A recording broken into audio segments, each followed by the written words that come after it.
channel, BVI channel 1. We are bringing you this live update.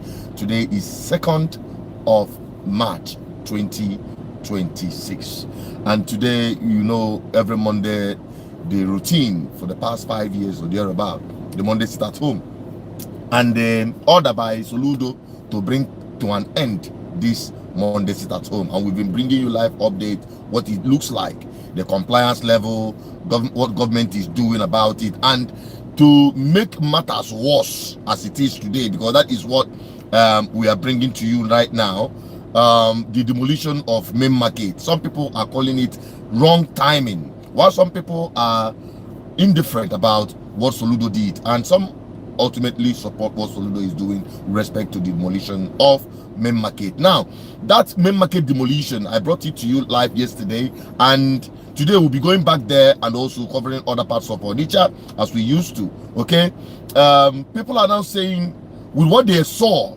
happening at main market, it is most likely most of the traders will never show up in the marketplace on Mondays, and even moving forward, it is extremely difficult for people to access their shops the way the rebels are there. Now let us drive out. We're going to check a couple of places, then we move down to main market to see what is still happening there and how the traders are taking it in. Let us drive out immediately. Don't forget, today is Monday, the 2nd of March 2026. Let's go there, my people. And as you're watching, be liking, be sharing, and be dropping your comment. We're here to mold an opinion to better our society. All right, I'm driving out. Let's see what it looks like, because from my observation in the neighborhood, it doesn't seem like anything has changed, because you can see some young people who are supposed to be in school. They are out there. All right, let me show you the street. This is the street. You can see, okay, this young chap is already prepared to go to school. That's good. That's my neighbor. Okay, my neighbor is taking their children to school, but I can see some children that are still roaming about the street. Okay, you can see one that is coming up.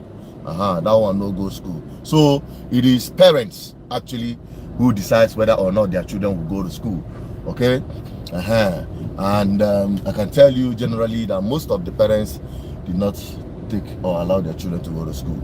All right, now talking about traders, what is their compliance level going to market on Monday? From the look of things, nothing much has changed, because on the street I can see people who are just going about doing their morning exercise as usual on Mondays instead of going to shops. I can see that happen, and I've seen people who are with their sporting gears going to play football. Well, all of that we are going to confirm when we drive out of. I'm driving out of Federal Housing Estate, okay? That's where I'm taking my leave this morning from, and subsequently we'll be also covering other parts of Anambra State. The spotlight in Anambra State. Compliance level of this Monday start. So young children, you can see them walking on the street. It doesn't show any sign of them going to school. They go up by the left. If we can home school. So generally, the schools will be having a feel of very minimal number of children turning up for academic section this morning. Okay, so for those of you watching on Facebook, please keep sharing, keep liking, keep following. Okay, here we say it the way it is. I had a means word with what we are showing you. As they play, they show. Whatever you see, it's what is happening. No doctored, no manipulated, no propaganda. Here we tell you the undiluted truth. Okay, so what is your opinion regarding the end to Monday sit at home? And also the main market that was demolished. Remember, it's as a result of Soludo going to main market to demolish, to end the Monday sit at home. We'll from there. But in fact, now I the main market. You want to go? On now, but I mark about some shops already. Even before his campaign, they are already said going to actually reconstruct main market because all the go defaced. Main market is no longer viable for 21st century market as it is. So all part of what he said he's going to do, and he is actually doing it. But people are mindful of the timing in Soludo, or the okay. What is your opinion? And either on the street, and where all the public holiday, all the public holiday. From what I'm seeing here, I probably Milo, I can on image street, I can on image housing estate. Okay, so by the time I put I check here before now. I will put the video. I brought out a video showing how it is on a normal business day. The way the money say troop out, the rush hour. Here now 28 minutes after 8 o'clock. If you check your time, that is what it is. Even now 28 minutes after 8 o'clock. So you check here, I got chopped that now. This is a rush hour. This is the time. In fact, on our trade them and gonna lafia the pet shop here. On our a businessman by this time. Yafia no. What I go at least at least you boy here me pego shop. Now was your Ghana busy by this time or around 9 o'clock. But then I on the street. Science go see that now things say open the up, of which I didn't expect it to, but not gradually to open up. And I knew we are form as nabo. Nabo Nagalo what I go? Mana Okadi on a very minimal level. What I go and the other car Soludo they hope to go another measure.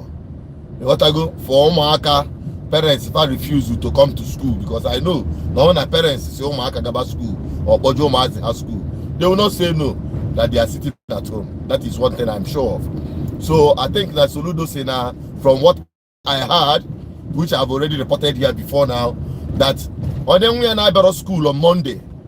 Now yeah, this is quite ready no for the rest of the week. That be the way believe parents say parents actually about the what I go for. But come to think of it, at least for general school get threat in a senior man chalk and school. That is one thing I'm very worried about. I'm worried about the next generation of Ndibo. I know young wasn't told Anibo and also not behind because of this Monday start. I don't say okay now let me show you this thing. If I have evidence that now Monday start home is still very much valid in one of the gates by the federal housing estate. If we're not locked, you can go see now Monday sit at home can be very much active. Since Monday start home goes out every Monday. Maybe tomorrow by this time, but you have to get you what I go. So Kevin a cousin. I said I'm at home. I'm just bringing it to you the way it is. So yeah, let's know more. Say, but not a problem. So all of these things here we take now back to what I was saying about Oma. To me, again, may affect their mental development. What actually be those primary school on the basis of Nadeja Monday. August primary school, by secondary school, everybody house more every Monday. More out of the southeast. Yeah, what I go? Go secondary school, yeah. What becomes of that child every Monday? Mboma has he be in the school. More now for their academic section on Monday. If for that child from the subconscious, nobody are sure to go down on Mondays for school. So it will affect his mental development and overall performance academically. That is my worry. Personally, I don't think anybody not outside Igbo land that is not feeling the heat of this have the moral ground to tell Ndibina Igbo, Ndibina Biafran land, go, that it doesn't matter, that everybody must sit at home on Mondays. What is the essence? What have we achieved from it? That has been my position from day one. And on this platform, Madatna, I am unapologetic about it. Okay? Now, a very popular place and a serious jam of traffic every morning. If you came in this way, they call it deserted. When I feel even the Soludo, Ndina for the sins in or on Kenogolo, in Keko school, I don't know maybe he's sitting at home. ị na-ọtịbe na ekwu now ndị a bụ ọrụ ngo gọọmenti ụfọdụ n'ime fa apụtago while ụfọdụ n'ime fa apụtara na mana by this time tomorrow 5 10 apụtachago. I will say that transportation might be contributing to many of them not coming up at this time. Anyway, before 10 11 many of them are apụtago. You want to go? Maybe transportation is also one of the major factors.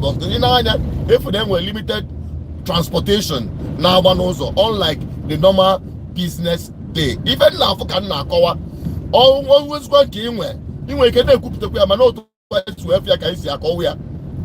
you want to go? Ndi uoji and na their strategic position. Ndi etisi lebe di chiche ndi olu nche. Ndi nke every Monday even before ekuboku end the Monday start home. Ndi police na ebe na anowaga ebe na magazine. You want to go for? Now, if you want to lose also Chukwuma. But the point is that now emago their usual business of oyankas dangaba dia na nangaba all kabasi amen kaba we all na alu emago no all na alu oblu school ga gbasa aluba. Now I can go on the main issue of the day, which is Monday sit at home. Okay, the effective, how is it happening around you? Okay, can the say comply? A support will continue in the Monday sit at home. Kedu lo ba as an individual, kedu lo ba as a people. Or if I drop it on the comment section, let the discussion continue. Okay? Now, in our for that now, anywhere low traffic. So low traffic will also affect a lot of things. Mandina just like in Deba and Eme construction and the rest of them. So in Anya, chapter that now asna gosia ona lala ada watch upon tamu. And the woman they sit at home. Even you can go to a market. Nobody is enforcing any Monday sit at home. You want to go? But yet people are sitting at home. Now some people are saying that now all a voluntary sit at home. No one I forgot that no bro and I send them madoko may have you any sit at home. You want to go? All of that another narrative you can also look at. Kono their own way to protest bad governance. You want to go to protest bad governance? These are some of the narratives. So, Bani, what is your own reason for sitting at home? All right. Okay. Now I got baga schools on the our usual route. I see today. I see check because there serious traffic, serious busy activities of transportation. Ndikeke na amachu ebe anwa. Manena if you know a couple of them no here at their busiest time, at their peak. No toto. Mbeji ejafia. You want to go for? But in any for that now all the car and we're public holiday. That is to tell you that the Monday sit at home is still very much effective. Even now for stock exchange. Some banks, in fact, banks need not even about the open. You want to go? I can't drive or see the other gate. Oh, gate here from this side. That means Fawana observe Monday and turn no kun where even neku. For na gate here mechi. Man inside the other gate you go yo. You want to go? Because after the man cannot see me about. Let me drive out and continue our journey. I just can go see you nunca. I went out, but energy and you too. I've got everywhere the very scanty. You want to go for? Everywhere the quite scanty. So I went out, Joe. Get it battalion. I can just come in market. No market kaya doubles the last. Can use on car. And use on car now, Bogo. And use on car now, Bogo. Eba was Mapia Ridge Road, again, Ghana, was a benepa. They want the chama this place of man. So, in our for the Benina business areas, Monday EDC, my other adjoining businesses and offices. Before that, now, name with clear indication now Monday sit at home is very much effective. We are still live bringing you this update from BVI Channel 1. Let us have your opinion on this very issue. You want to go? Kedulu sit at home ball. Now, with the demolition of main market, which is our major call, for today's live streaming and street rush. Most of the, or some of the traders in Nafo, with what happened at main market recently, Fana covered that Nobu to aka Soludo Gade. Now, when you go back after all, Omega his was. What I go for? Na my month's shoes on Kak on Nachata, Nachata, eventually go soon. What I go for? Mano can go Segodo, a benders or the each. And what I say to her, I now walk on the time I draw. I say to her, yeah, I was a cut road, Enugu Road as it is called. I lose your Abazi was a cut road, where whatever. In a nigga for na Ozani this even court premises, Pochula. Then ever, even I go after and call them maintenance in here. Okay, side up, but you not the other side, you're going for there. Up with you side up, but you not be a yeboy. Can do a yeboy. The other one, you Uli Bana roll of Tatabu Monday. What I go for Fanaka side eye, you her mother in the Panaka for you. Don't worry, care by any Nakatan, you have carried them mud. If 1 or 2 stars, Mago. Okay. If one them mother can us, wherever, Mamma Benga on Jan Ton one. Okay, and just side that Ton one. I don't think now. If ever I can't see you up on the other gate, if on the other gate, not put you there, put you.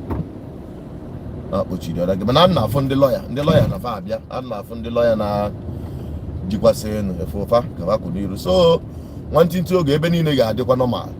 What I go if you get in Kangba, I'll put you that put you. The lawyer na Fabia all. So definitely all over. So in common I knew I did very sure if I knew with Alonia, yeah, no, it's a so the government offices are this go open. So can you is in the traders about or matter of insecurity or security in hard each. What I go for? Short mentality in the traders by the I'm yet to understand it very well, the way they reason things or the way they understand things. What I go? Manakaina, Emana, when a government had a watch all day. What I go? Or you take it all here. Alright, let's keep going. Can't what I killing for now, what I killing Obabia. Get school Lunkona go. Santa Maria. On Ogaro school, because one major about a break, joy. Manakaiga one was school and field no senior web. Kaide show on fathers was there. Now, Enugu Road. Ebo ende bona na police station CPS. Mana onyo mona moza manoza won kwese ga straight o no kwese de we po holy train. Mana police station na be go block walls entirely that you can no longer access this road. And if you eme tie ku my gate ni ru ebona ha say na insecurity. Now, every police pochi gate street lock all themselves in. Basically how you will convince other people that they are safe. That is another issue. And Soludo is yet to deal with this. Yeah, they work with public confidence. You want to go in and say them mad. You are on top of the situation. There is security. Yet in the security no matter. But you get a whole major road. A whole major road. Not as in them mad half. You have to go through this place. Go around before you were able to get to that. Manosa a major road cross on India will ever okay, back at school. You know, school lab new better, and I go out. After their school, the quite encouraging. On my motor park in Ireba, so I couldn't drive in to have a shot at the school. Couldn't form my but then we make a turn tap again. Because I'm like you and I may go see if some of their pupils. Although Navana just late. Now almost 9 o'clock. My school may be at least 8 o'clock. What I can just can't we go soon that now some schools now got called new better primary school. If for the Vada be what I go for Bella today. A good number of them from what I saw. Bella today. Amarom. You go do no. No, can you better there? Yes, sir. Okay. Can you be Santa Maria? Santa Maria. The other side, like Holy Trinity. Thank you. Okay. So you know, for now. Okay, my turn is Susan. So you know, for now, na bịara akwụkwọ na this school. Okay, ụmụ akwụkwọ bịara akwụkwọ na this school. Ka I turn kwazi back. Back and chọ ka m bịa gosi unu. So I'm turning back again to Enugu Road. Then we check a couple of other schools. Okay, school, public schools na arụ ọrụ. Adịghịzi sure of private schools. You know, if we madịzi nke na ebe a, ọkwa school ka a kwesịrị ịnọ na ya, mana if we go na agaro school. Am I liking it to private schools or whatever? But that's by the way, sha.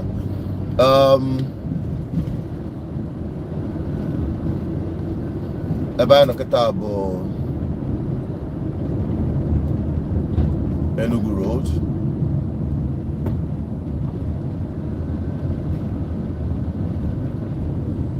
So in here generally, we got chopped up on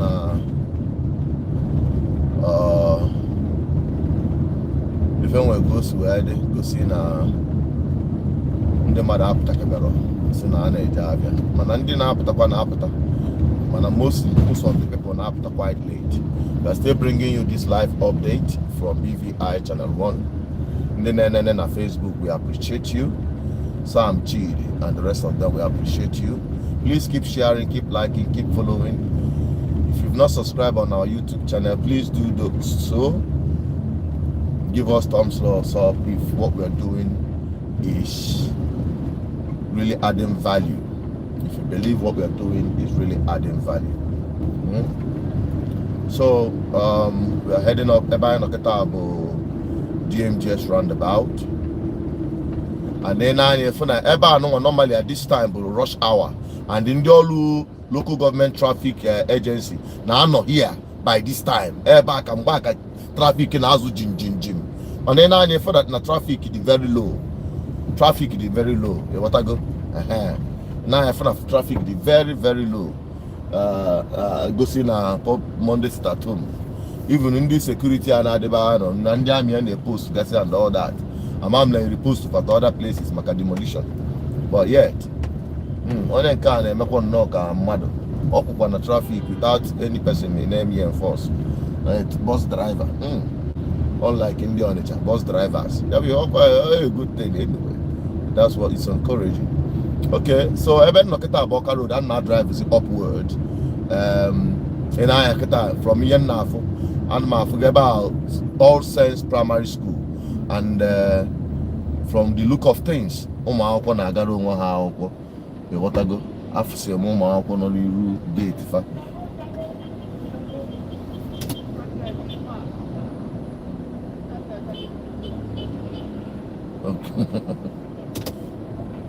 Phone here, they call that. So from what I'm seeing here, the All Saints Primary School na go akwụkwọ. Afọ ụmụ akwụkwọ ka ha nọ. You want to go? Afọ ụmụ akwụkwọ ka fa nọ na-aba na school. Keke ahụ ụmụ akwụkwọ ka ọ drop. This keke put the room now. Ụmụ akwụkwọ ka ọ drop. You want to go? So the question abụrụzia ka ezi ife mezienu na ndị ọzọ akwere akpọje ụmụba school. Because afọ gasị ụmụazị kwesịrị nọ na school. Some of them ada aga. Some of them go na school na-agụ akwụkwọ. But I believe as time goes on, people will come to the fact and the realization that now school agabago on Mondays. If we didn't aga school, so let's have you keep about Oka Road. We are at Oka Road, okay? I drive good all through to man. I take good this way. We're gonna come around and Bogozi Oka Road. I go through this around local government GRA, then come right back again if it's possible. In the fire, outside the Odessa shopping mall. Even the man up to be a metal exercise every Monday. That's the mother ever in a stadium. If you say even the man up to they may loan for morning exercise on Mondays. On that clean up the Vaja Afia on Monday. And then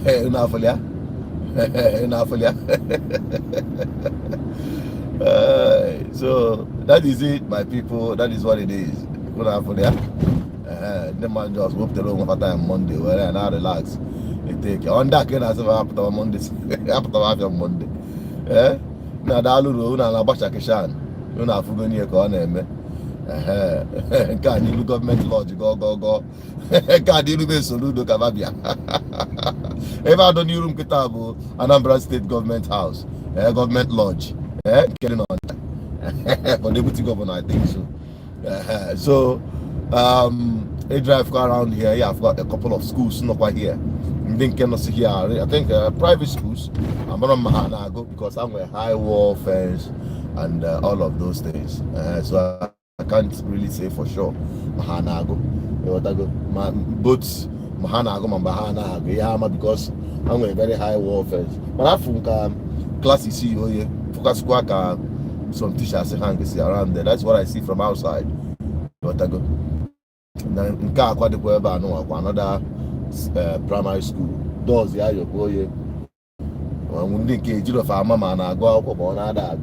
But at least their doors you here. For all the man and goes in a different ball game. Right? So let us have your opinion. Emmanuel Joa, good morning to you all. If I'm about to forget on a local government. I am on a local government, Emepego, Panalu, for what I go for.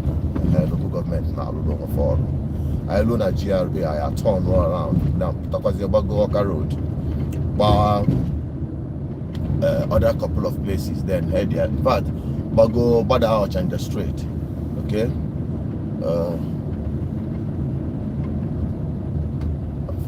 I made a mistake. I should have. About Anton on a local government. Should have entered the local government Anton. Very easy.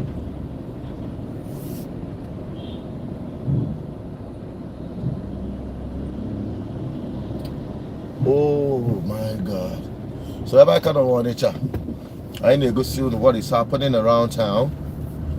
What do you make of today? Today was 2nd of March 2020. So every time email local government. One thing about this Onitsha not local government. The current Onitsha not local. I'm after the young man.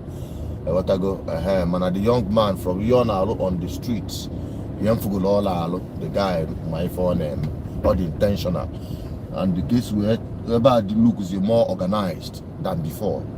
I don't know his name. I don't even know. I have not met him, but whoever that he is doing well. From my assessment, how to go out. But one of these days, I hope to as a case study.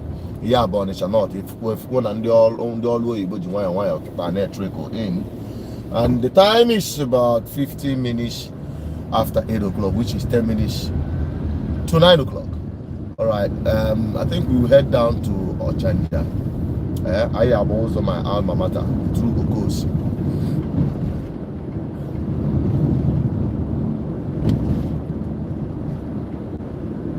Ndebai Umu Biafra Kevilo maka Monday sit at home. Okay, how I can add what I go for.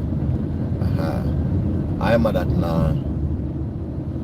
Ndị abịa kwa ọfọ ọlụ tata efe nwe ebe faje ka nti ya isi ebe a some office yi onye mana ọ dị ka ọkịta ka ụfọdụ n'ime ka na-abịa afọ ndị keke na-drop ndị keke na-drop some offices yi onye some offices eyere onye anyị alụkwa tata I believe na a ga-alụ and I'm certain ọ dị nke abịa earlier today ị na-anya for that na and you don't blame them because of or because of transportation. I think so, because lapses in the choir knows they are makula or your fellow for their transportation.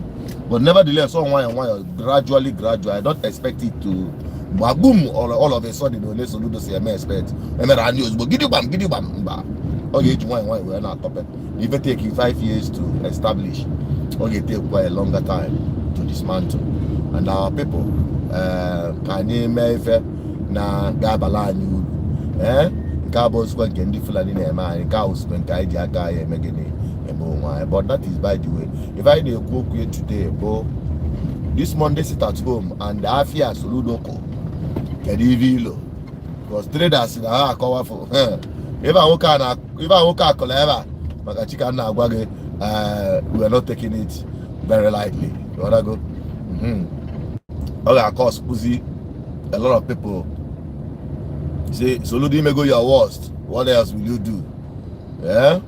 But ultimately, even Soludo, by bring sanity na main market and other places, more mark quality good because you need a bit of force to enforce good governance, and there is a price to pay for good governance. Yeah, law and order, but the only thing is na do Soludo aka na akwa but in a demolish main market. You are demolishing main market. It just say who approved it. All can say who approved it, who made it happen, who constructed these illegal structures. When I look at people no and all Mama Kia, now Abu Soludo even had problems with them when they were constructing it. Governor, I can governor, I can make a campaign and all that. What I go as I was told though, Soludo where na si ba eba un alo eba obolo governor no ya akua. That's it papa the developer. Oh kwa the developer as the developer the report where na ka osodi eme.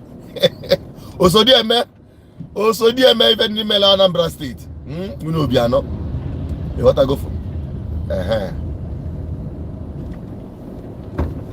Ina kwa anya be afukwa kelekele o mazi no from Liru person na school. Okay for fiber. Pego si na fa won ejela akwo so oka bu dabam ụfọdụ je ụfọdụ ejero mana gradually ayi ejebe mana malokwa na amalo as a parent na Soludo dukwa serious with ya anno na watakele ga abịara school on Monday mana gini ya ga anọ n'ụlọ for the whole week emewekwu etu adi anyị ka ebe ọ dị ka ọ ga result. Well, let your opinion count on the comment section.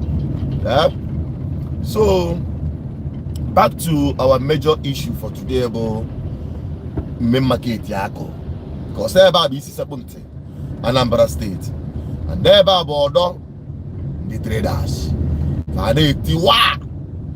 Oh yeah, I don't know where man. Soludo Kolavia, you've done the worst. That on Monday, but the truth of the matter is that if all the or the right or something unsustainable or be because I look of so to me I can say to put orderliness there. Okay, manner he must enforce justice. There can never be justice for these traders that are counting their loss, while those who cashed out on them by constructing those shops and plazas, the main market, let's say if you are at a very extorting amount, and I got scot-free. Before the never know now you see that who's in America, while the traders are suffering the loss at the main market. Because although that government is not in place at that time, or people not in or government or people the privilege to be in the corridors of power, like you know piano, they cannot tell me, but anyway, I hope they will approval. They have full signature piano because piano bro an elected government official. Or any government office or be governor at that time. Man, with her influence that those illegal structures were constructed. Now 1 million. Go see na vegera okabugo FIFA na ekwu. Ya bụ no coast road. I just mgbafe my alma mater. Ebe na-ekwu okwu. Egosoro m my school ebe ngo metropolitan. I'm a proud Animo 8 fidel. In case obo na yamaloko ebe nsi. Now, like what I was saying, Soludo must enforce justice. Justice for these people that are counting their loss. Ndị niile are they involved. Ndị niile are they involved in the sale or in the construction of those shops or those plazas, the main market actually. They should all be brought to book. Because if you don't, even after your government, this impunity will continue. And on naturally law, which is also obtainable, which is also a right step in the right direction. ML law, in the government office approval, any illegal structure, you will go in for it. Even loketa na mapta okosi by Uguta Road. Ena na mbambani na ega chopta na ndi niile na azu afia ebe a. Onworo nke mepe shop. Fa aba go the other side. Aya atuete kwa atuete. Kunu we chop even ne. Kunda aba glass. If for shops niile kwese na here. Fancha niile onworo nke mepe. Ndi aluminium profile. Ndi glass. Hancha niile onworo nke mepe. All the konda abuzi sit at home nke a isi gba go. What I go ndị anọ n'iru main road azu afia. What I go for? Kego see na sit at home can be very much effective in afia, both to your left and your right. The good guy and the other azu afia. You never had a code even na con chale. You know what I mean? Nko house go work na ebeni na shops ni dey ba mechi bodo le mechi.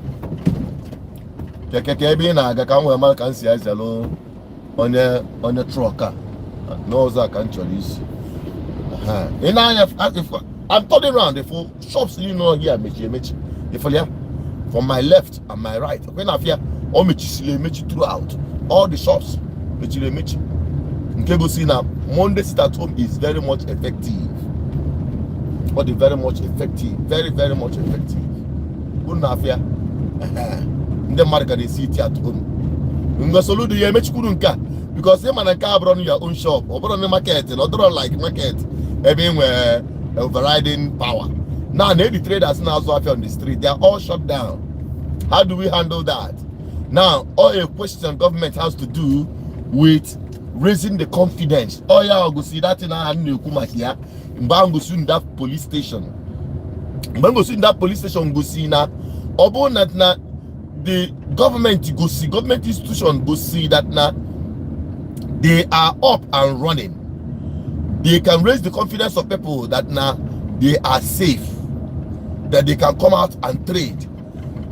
What is the level of acceptance people and trust people never government in Achipano?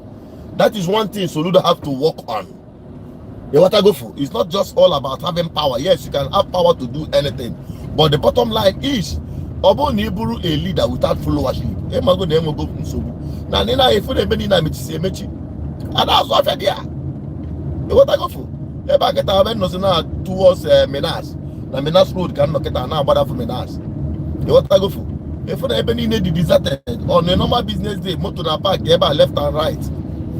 Mananga drive through full zones because now most of the people are Tarafia, if on your phone, not changing the shop for just a couple of people, okay, my pen, no jump and winning you. What I go for? And I hope going forward, sooner than later, now we'll overcome all of this. We'll come over these things and buy and nurture go back to normal on Mondays. That is my hope. What is your own hope? What is your own take? Drop it on the comment section. Obone like Levi in the be sharing it to more people. This is BVI Channel 1 where we tell you undiluted truth. If ever I'm not getting what I go for?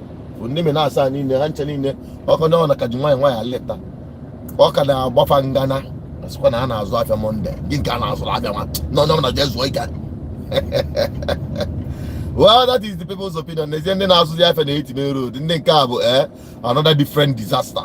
Amarom ka isi handle nka handle ịnọ na shop ịlụlụ shop pụta n'ọnụ main road ozuru ọlụ gị yesikwa n'ime kpọrọ afia kpọsa na 8 main road rapụzi elu moto wala ebe nwa eju wee na-epefe ndị be anyị what is wrong with us nke gọọmenti mere anyị nke a well ebe na enwe proper governance nwee proper enforcement all these things would have been in shape. Now in I feel that like last week ngatala ebe maybe not because na ketaka bụ after 9 if na most of the shops not here mechi now but when you get ebe in the afternoon most of some of them are mepe So all can wire trickle out. People coming out to trade. Nkabo or Chanja roundabout kind of approach. If you need social life at the main road, main road cover the Melozia, their shops. The water go. You might feel you go here. Shops is wire now left for wire now left for man. Some of the shops mechi. The water go. All they can out to aka in a line. Ebe na budget Madam Amaro. So now, this is one of the things in Nayo. Kamali Vemelia on any space, even dark was saying as well anime or chanja. Nana Lempuloisi, na main road, Nana Lefeni, na main road. Kona mother Agorofa, no, it is even dangerous to their own life. How we never even always able to fail to break, what becomes of them?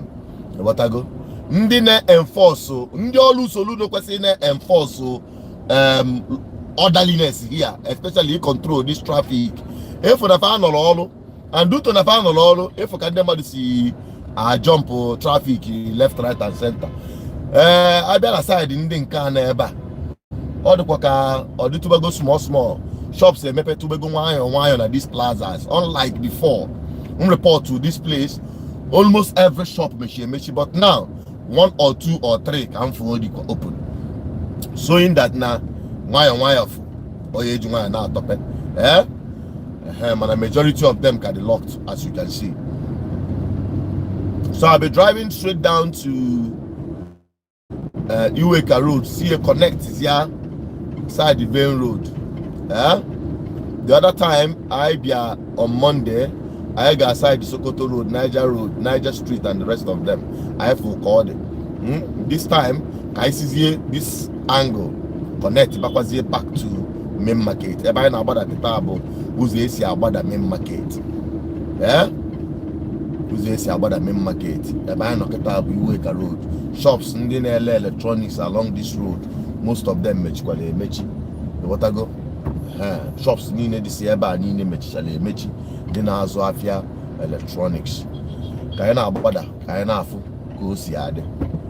Let's have your opinion on the comment section. If you're liking our videos, please be sharing it wherever you are on the platform on here, so that more people can be part of what we're saying and be part of this community. This is BVI Channel 1. We are live. And we are doing this update to inform, to educate, to mold opinion for the betterment of our society. What if all that what I go? Buy them man all the lying Chinese them. That is the truth. That is the truth. Can see Kennedy the other road. I'm walking Kennedy straight. I've not taken this road before. That is our Monday exercise. So in for that now, I will say so many shops. When they say private shops, government, but it's a gather. They make sure that them other as well if you after the main road. That is the effort of government. If you gather, it is there. We did say gather no abo. Can them mad gale lolo and the bosalafia put up on the main road. Okay. Manobo no in a normal business day. I can tell you that now. Okay, the Kwebana Zafia scrap. If you're able to in the main market, oh, yeah, season panel now. I package I two in different places. On your Bulunaba, Nele. Oh, or home on them mad Burun the other, Chinak and the London Madaka, and keep as well. My Muslim King is assess main market because more Lutagon son a main market. Lutagon, Eben Lokata, Uweka. And I'm fine, the fruit so the main market. And then if you know for that now, you need now after the close to main market, very close to main market. If for that now, or this year car,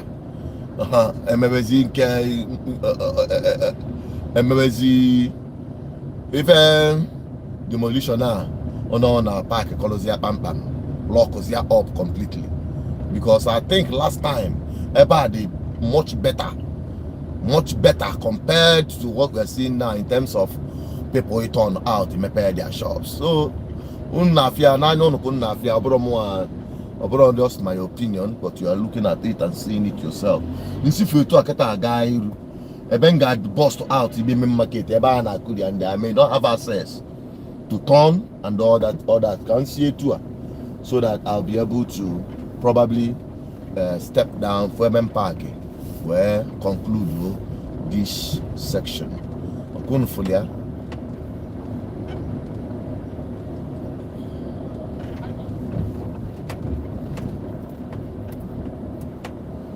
If on the plaza, so I'm I do go through to the other side.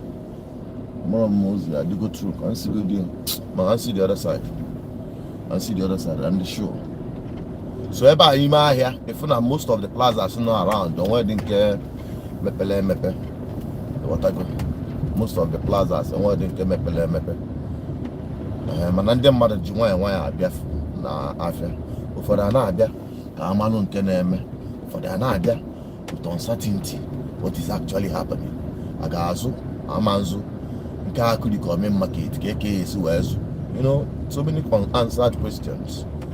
So far so good. We've covered a quite number. Yeah, I'm on the Chakana drivers. I say, I feel I need more on the Chakana on a focus. So what I go for?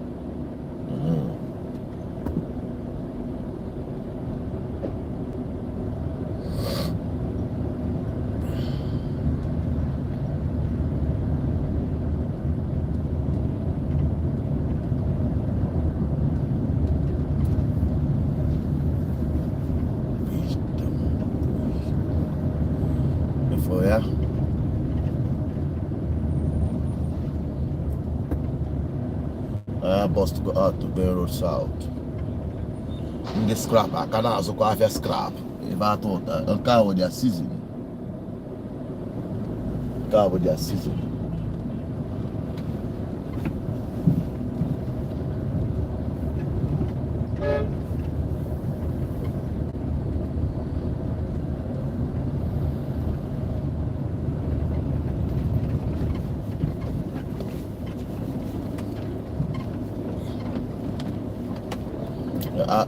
And then mine on my left, half from my best station or if the police and the army handles around here. I think to ensure security while the demolition is happening and also for traders in Abia Monday. Can see also Williams Abada. Normally I see me. In fact, can see also cause also Egerton. Can see Egerton. Manama and dog I fell assess right because of the demolition that is happening. And I may see about because I is who every phenomenon I market properly. What I go while we are on the drive. What I go can see getting. Can see getting. Getting can never map guitar.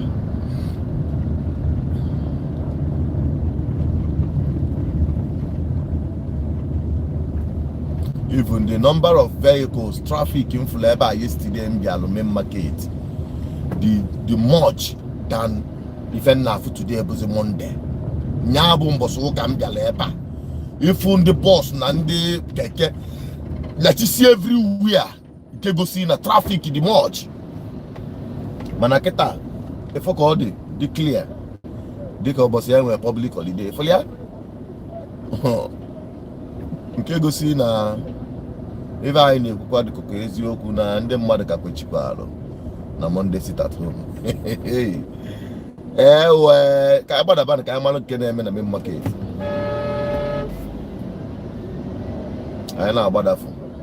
I'm alone can in the market. Yamaka is run ever and down as Wafia.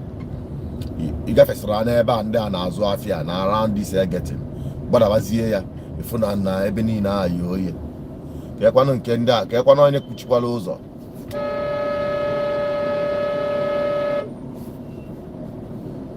Kakwan de block Lozo.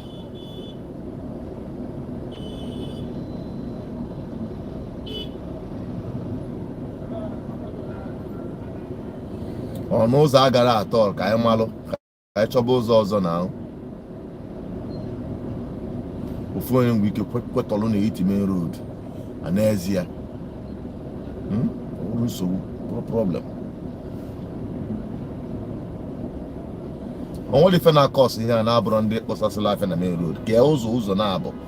Girls who's here to serve rap Welebo, Rapuzial and then I know. Rapuzial motorist. Oh, if I enough.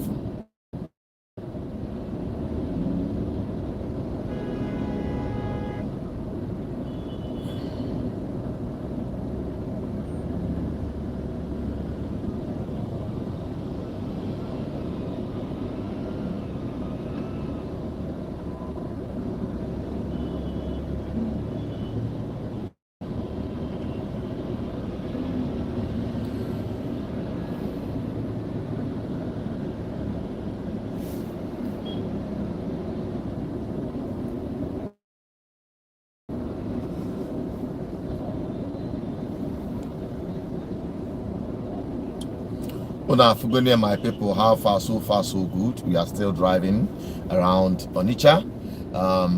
We are bringing you this live report from BVI Channel 1. My name is still Soludo Peters. Whatever we show you here is what is happening, and that is why we are live in real time transmitting it in Kadoka Kainek. Transmission of election result. I now bring you live and direct. If because all right, let me show you back the street. All right. What anything na call for we now if from here what was here shops need a mitch for a mitch. The back at I get by money, but I go close to mafia. You know, for that in the shops. Most times, most of the shops, again, anything different. Okay, anything different, any much different than for about the same thing. In I left there too. Yeah, okay, from the shops, the same thing applicable to the ones on the right. When other or this year, or has injured, or this year, Monday start home, I will keep as well. Since ya as a main market, no one on a apatachalo on a lock is up completely. You want to go in and my left, there be half of here. Now, also put you up, if you so put you up, put you ever. A madam Ozaga number da. Ozaga number da, man. If I get me so anger a ton of quasi. When I can half from Dick, I can have Bogo side, Ebe Johnson Street.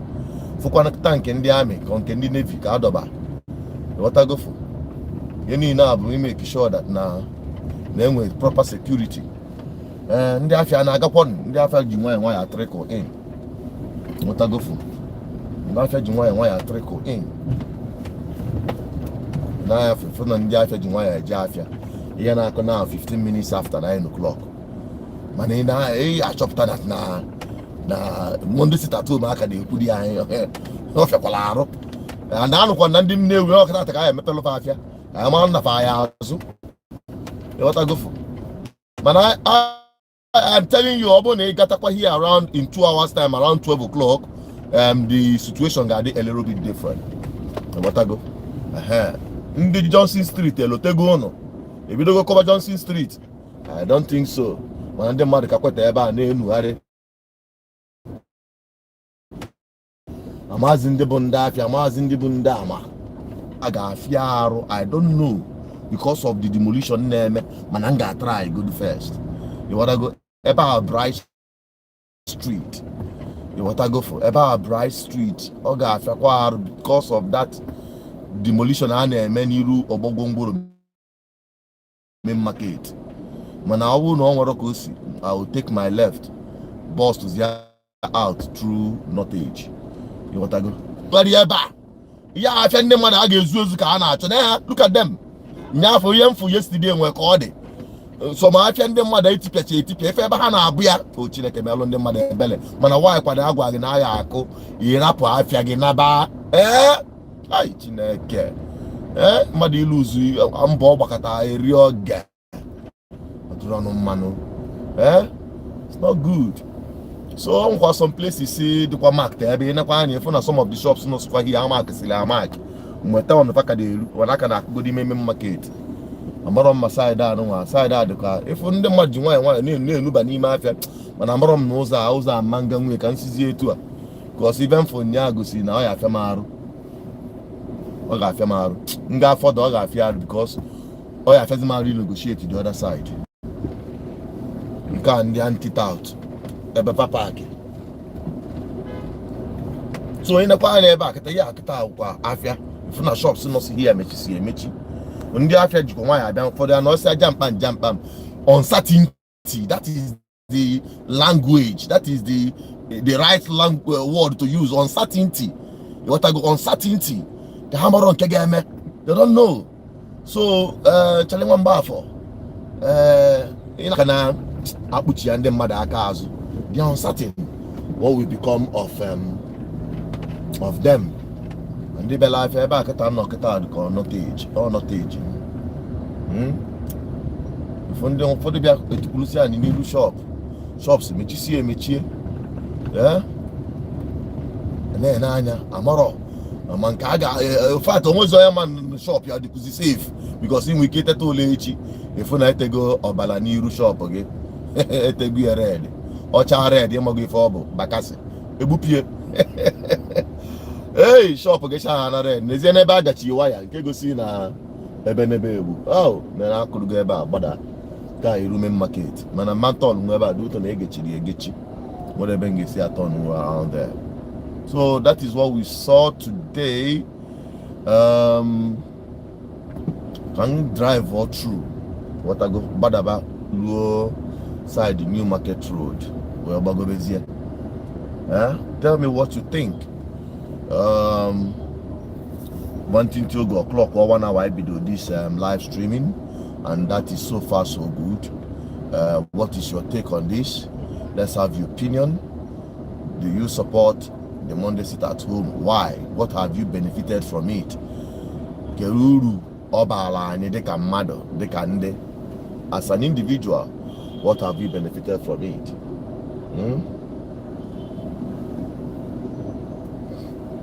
I'm on full Benga Park. Okay, I like Calamon myself. Little go soon. Go see Arakanje. What I go for? But I'm go the other side. Can you love Abadasia? Maloko see phone and the Afia and the motherfucker man you know Ali Benine. You go see that the man knew but an Africa Amalon Keneme. Uncertainty is just everywhere. You can smell it, you can feel it, you can touch it. What I go for? Oh no, na buy see akanaba. Na game. What next? What will become of today? What I go for? I na go for Amaloma. Go see. No, benga from when they just park here now. Well, not up. But I will up about that dali. Well, one why officer shallow effective you after. Because one can get to conclude without going down there. No matter how small, cover on here. I'm going one more bellyful. What I go for? Go on na for then I have to conclude. No, make you. Number for the day. Ben put a Ben bus to out right now, bro. New Market Road. What I go come park here around here.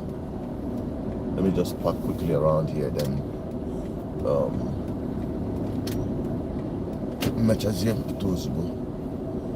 I told die for today.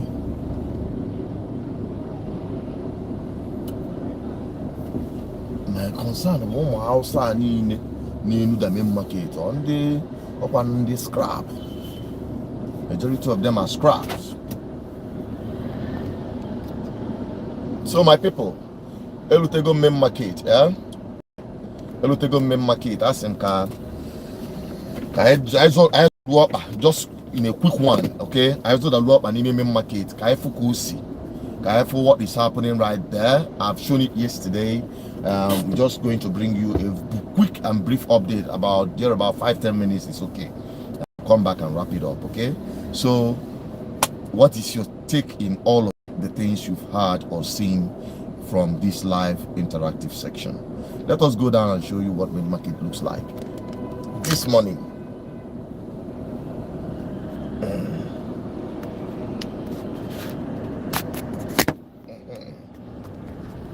So Kaigan.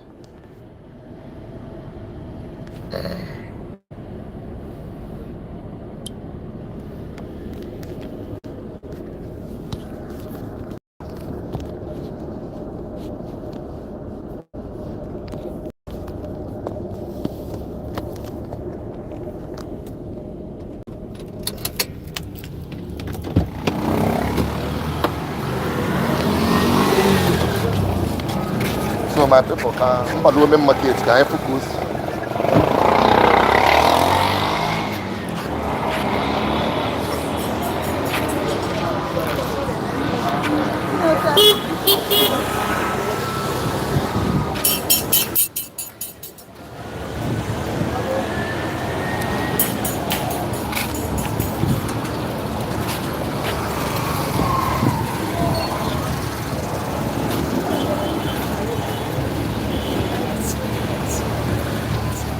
I think some of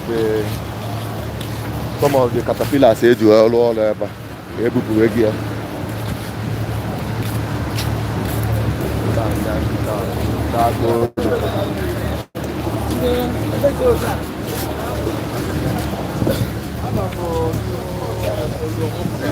Yeah, a little bit age of those caterpillars age were coming market.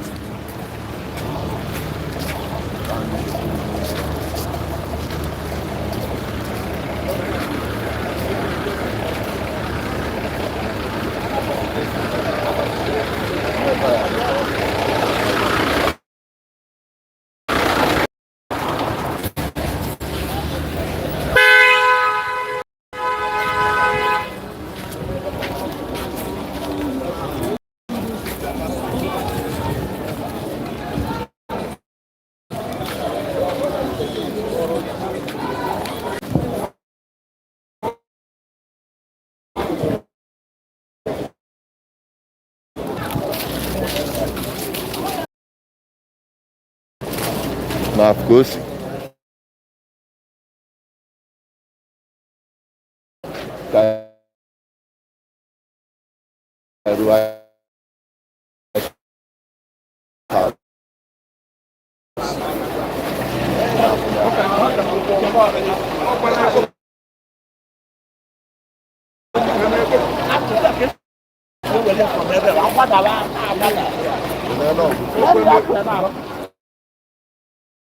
that measurement now. oh, no, Oh, now.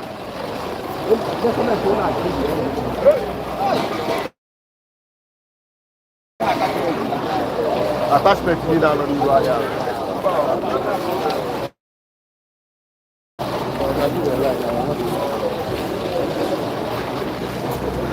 Ah, film go by your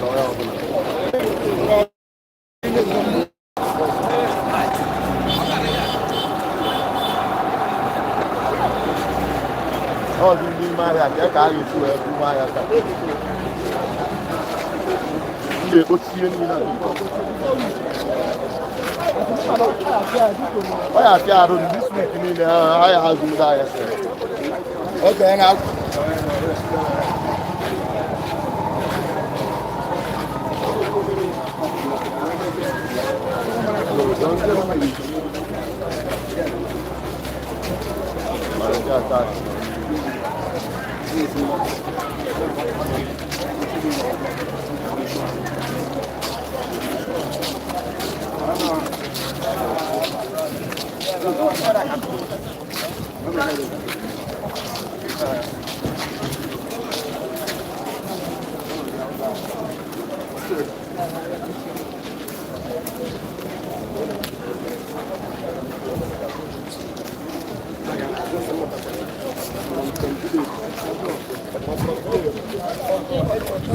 Kita min market ya na ya fara wani ya masala ta ya ne ko biyo market amma an yi sai da wanda ka ha bai do na Johnson Street Church wanda ka Johnson Street Church na ta zo ai abu ta go sai da yani na to ya attachment in our hey, just to please and follow nah, I hope I feel Soludo by a lawyer open and I give as well. Yeah.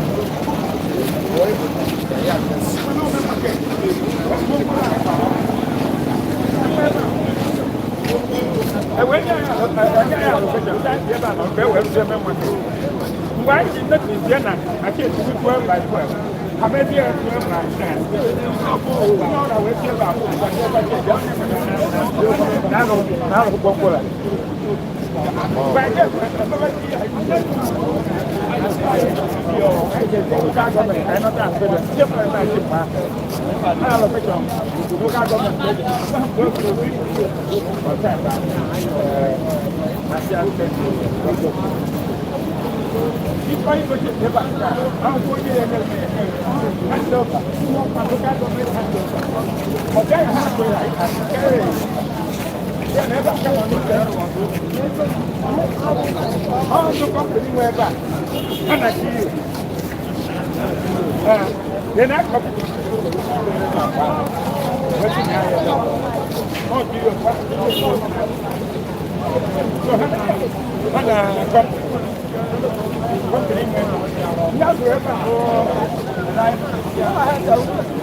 Families in the mother can never.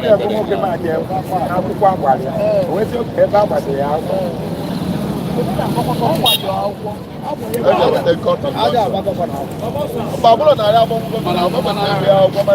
The point is that you are standing on illegality. You are not making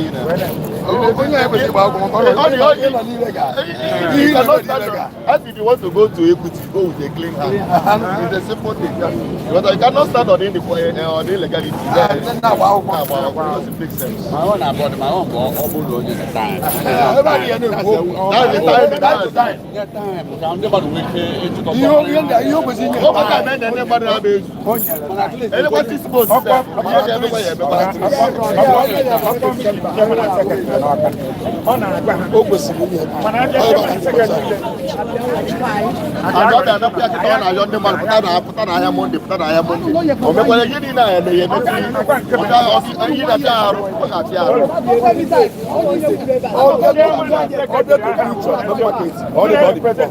That's not 1 year. Yeah, they make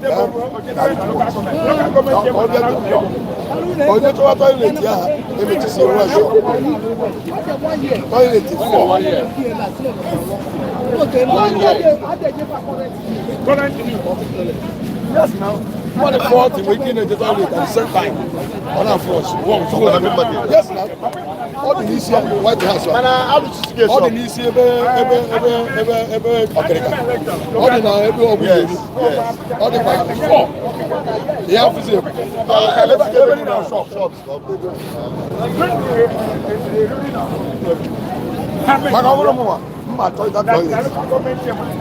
all the standard. The standard now. No one is now. You are on our front at the same time. Before we go into the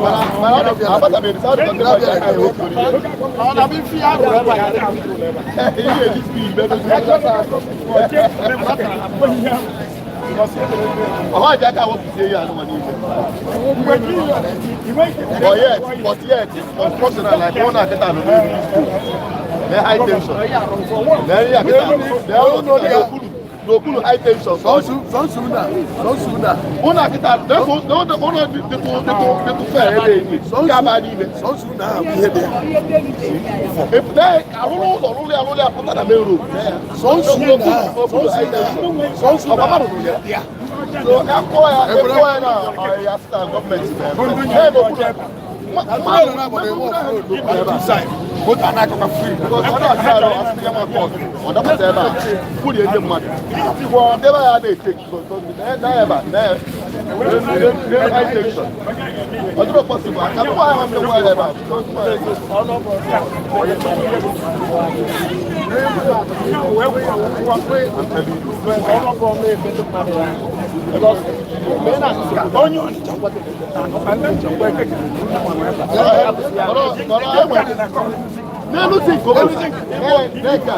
No, do organize now. Anybody, I'm not. People at the time I buy the book to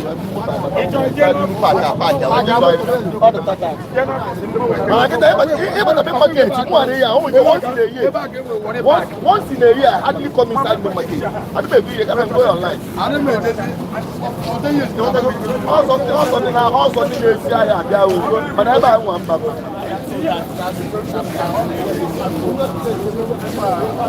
if I remember my case, I'm not to be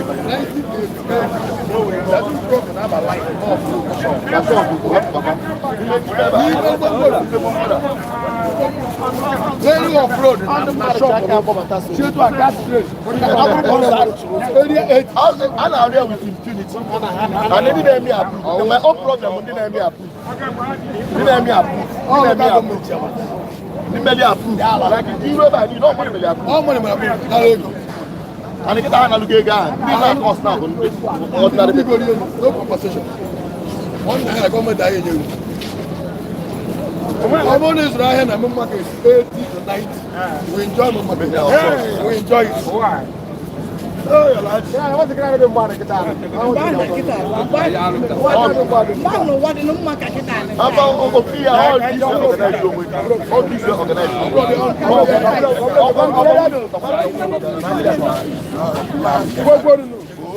All of because someone privileged that you have government. But when you flesh that, no,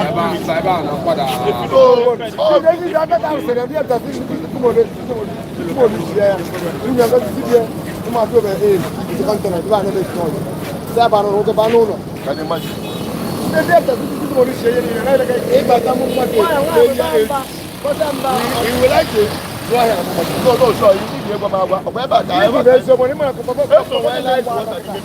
when I was very small, I was at the we can feel it. No. Everybody, really bad one don't do myself. What I want them want to say. I'm going to yellow. If I get a bar, you jump on a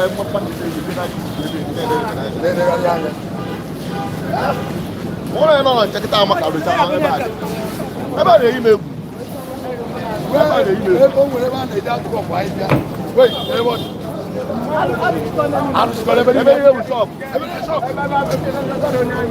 I'm not we are from the island with the also. He has the problem island with the also. I have the problem island. I think I have thought that even the other food I have, but I can't take up like what I did. I'm we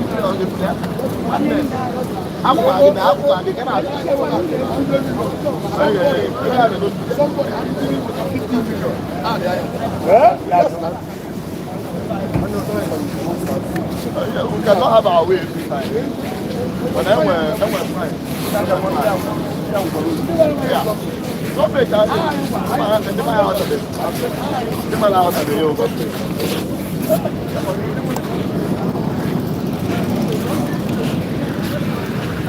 My people, I'll go to an audio.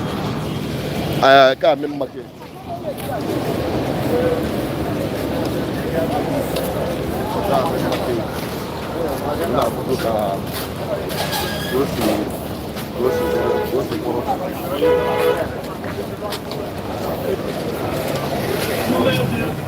Una no give me na ko eba. This work here called. Go for White House.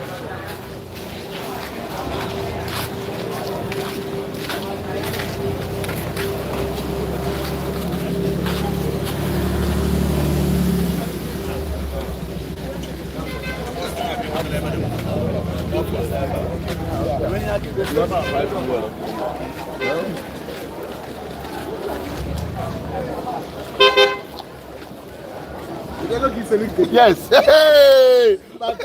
Chief! Get him. If I go down, so good morning. The guy, I'm going hey!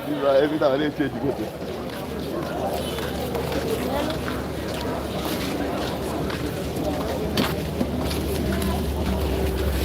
So, my people, I'm going to go ice welfare. What I go be my head.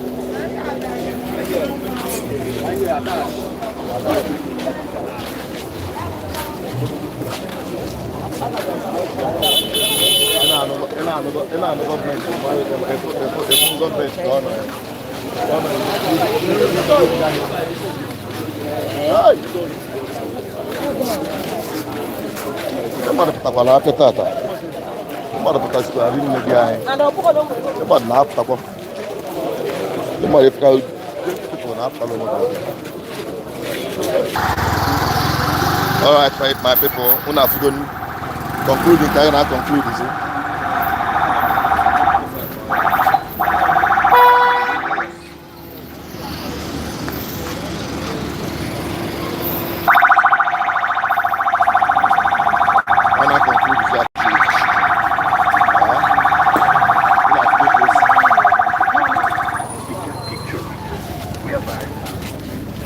ndị mmadụ anyị Suafia ka Suafia. But we are concluding and wrapping it up on today's live streaming. Thank you for watching. Okay, from here as Bulgaria. From here moving forward, Bulgaria.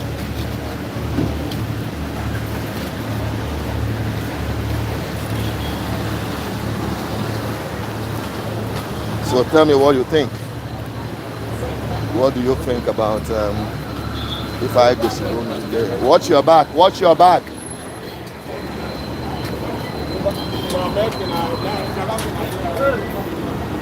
Audio. Hey.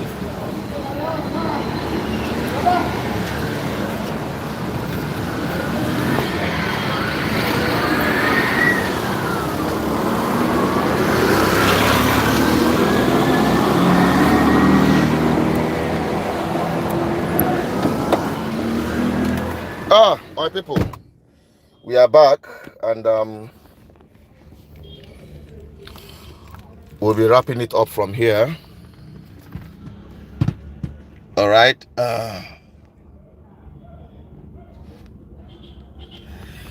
Okay, happy to see this one up. So that from here we'll be wrapping it up. Thank you for watching. From main market Kaisi now, and we are done for today. I see about drive because they are out. We'll conclude here our drive. Let me have your opinion as to what you think about what you've seen so far. So far, so good. What it is like in Onitsha today. Yeah, can go school on the street while we drive out. So from main market, can still drive out. Therefore, now more people are trooping out. Unlike in Bembido, this live streaming about an hour 30 minutes ago.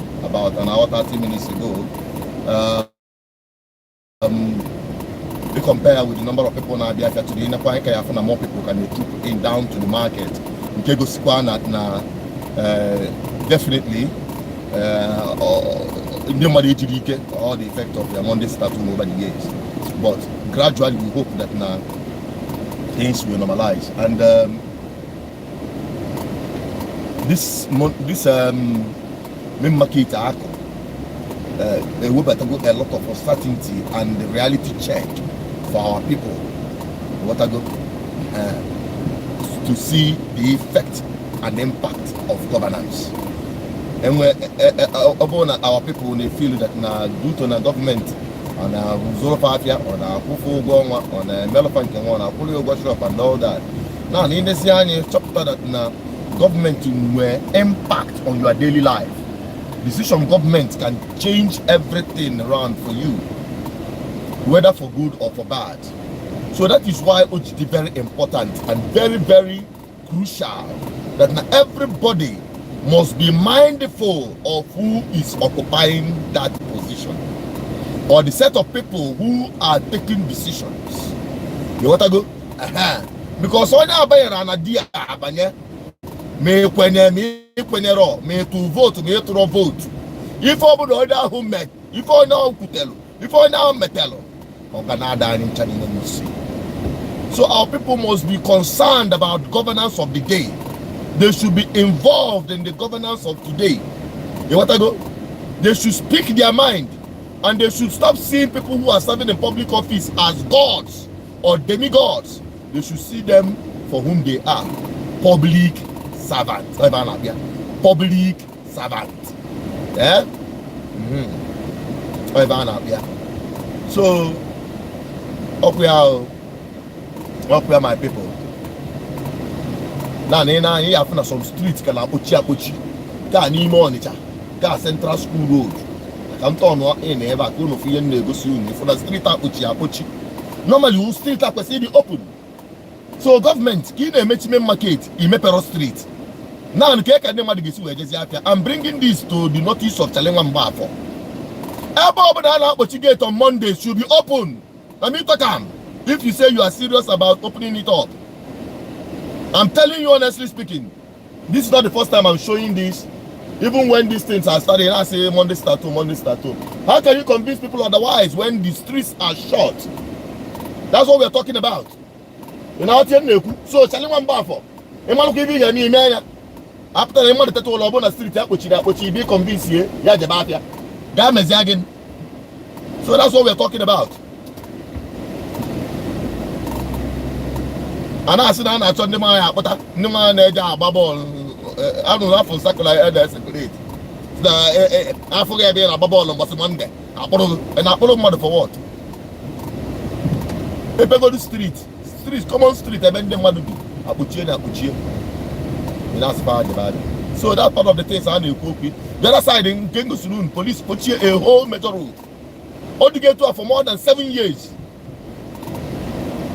That's no police here now told you in a major road because not peace further along that road for lock corner down for years. People can no longer access public road. Makoja na the police. If you have the same people are now convincing that now they're on top of the game. They are still telling people that hey, if you joke at the crowd, hey, there is high insecurity and we cannot control it. We are not in control of it. That's the problem. You know, you are convinced. Who are you going to convince? So my people, I think so far so good. When I forgot one opinion on them matters. I will not also wear them with so many places. Gama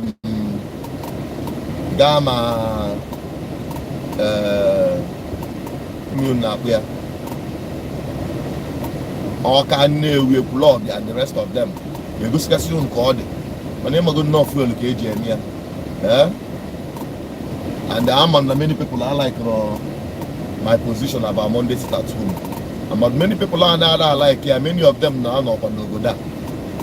So line in there, Madam Monday start home. But what can I so na Monday start home man Nandi Igbo na everywhere panel, especially within Nigeria, outside Igbo land. Over there, na Lagos, na Kano, na Abuja, na Kaduna, na all the places. But then even in the Igbo na Azofia, Rivers, Port Harcourt, Calabar, Uyo, na lock down their shops. It was serious now. The statement they had to go louder and clear the position of Ndi Igbo. So my dear, up to a case where when I go after them, for my work and I quarry, if you go see in the school, I do a set. But I just think about good. Now, when I see not do a set, think about good. Think good. And when person can cover alone now, we've done much more. At least from my bell o'clock or 1 hour 30 minutes, of which, by God's grace, we've done enough already. Yeah? Once you can join us this evening.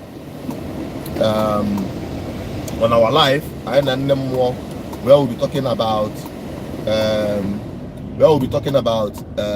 our agitation for self-determination. We'll be joined by Nemo. Nemo is a diplomat, and we'll talk about different things concerning the strategies AG are approaching our agitation for self-determination. As Biafran people, I keep saying it with no apology. I'm a Biafran, full-blooded Biafran, by my indigenous identity. There is a difference between being an indigenous person and a citizen. An indigenous person, I cannot change it whatsoever. My children unborn cannot change it. As long as you are from this DNA, you carry the DNA, you are a Biafran by indigenous identity. Then Nigeria is an option of which we are forced to belong here, which was created by by the administration of colonial masters. So all of those things for that now anybody can change citizenship. You can be Nigerian tomorrow and today and tomorrow you are a British citizen. You can be American citizen today, tomorrow you can change citizenship, but you cannot change your indigenous identity. Now, by the right of indigenous people, we have right to self-determination, to have a country of their own. That is on that ground can the indigenous people of Biafra, and that is why it is important these people who are indigenous people of Biafra should understand the process through which we'll be able to achieve our ultimate goal. I've been on this very advocacy. I've been very consistent about it, trying to educate our people on what they need to know and what they need to do in order to achieve our self-determination as indigenous people. I've said it time and over, you don't need to break Nigerian law to break up Nigeria. You get the point? But as a people, we'll be able to free ourselves if we do the right thing. And some of those things are what we're going to be discussing tonight. Talking about Nnamdi Kanu, which is tied around Monday sit at home. People are saying, free Nnamdi Kanu, free Nnamdi Kanu. But I've not heard people say what Nnamdi Kanu is preaching. The self-determination of his people. The freedom of his people. If you are freeing Nnamdi Kanu without the freedom of his people, what is the essence? That is the truth. Politicians will say free Nnamdi Kanu, free Nnamdi. Everybody is now joining the chorus of free Nnamdi Kanu. What about Nnamdi Kanu's message? Nnamdi Kanu is a messenger carrying a message. You cannot free the messenger without the message. You get the point? So all of that is what we are dissecting today. What are we going to be talking about this evening? Join us by 8:30 p.m. on this platform on our YouTube channel, VVI Channel 1. In case you are following us on Facebook or you're not subscribed on our YouTube channel, please do so. Link up with us and join millions of other people who are following and joining what we're doing on monthly basis, on annual basis for some time now. We'll be very consistent on this. Let us continue to iron out issues and shunning out the best way we can achieve our freedom through self-determination agitation. My name is Soludo Peters. I appreciate every one of you who have been watching from the onset of this live streaming and hope to rejoin me back again this evening. I still remain Soludo Peters, your advocate for good governance and a true, die-hard, full-blooded Biafran. Biafra is all about justice, equity, and fairness. In all we do, may we exhibit the true character of Biafra people, the spirit of Biafra. Okay? And I can tell you, in our advocacy for good governance, whatever you see that is happening at main market is part of our advocacy, and that is the truth. Okay? We appreciate other people and other places where we go to, where how things are done, orderliness. Things are put in order. You cannot develop adequately without orderliness, and that is what Soludo is trying to put in place. So I don't blame him for that. But like I say, he must bring the people who approve those impunity, those illegal structures. They should not escape justice, because the whole loss shall not be on ignorant traders who are just fending for their lives. And on this, I'm signing out. Stay blessed, stay safe, keep subscribing, keep liking, keep sharing. Shalom, till I meet you again. Bye-bye for now.